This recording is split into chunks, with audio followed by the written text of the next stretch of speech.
Anaa karon sa homecare-for-children sa Lapu-Lapu City ang pito ka mga minoridad nga nakuhaan og video nga nanapat sa duha ka mga minoridad usab niadtung Abril 12 sa gabii sa skate park sa Hoopsdome.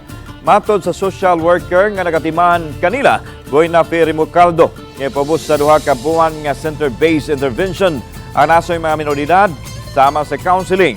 Ang nasoy mga minoridad nga nag-edad og 14 ngadto 16 anyos nasubay na usab sa mga pulis o sa social worker ang makabanay sa ikawalo nga minoridad nga nalambigid sa itabo.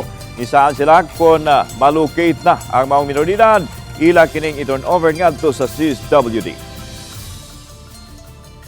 Kung okay ra ang daga nila, mag-maximum ta og 2 months. Kay na-informa po nato ang katong parents sa mga victim nga kung okay ra po ang ilaang performance no sa ato ang center, dili gid siya kaabot og 2 months.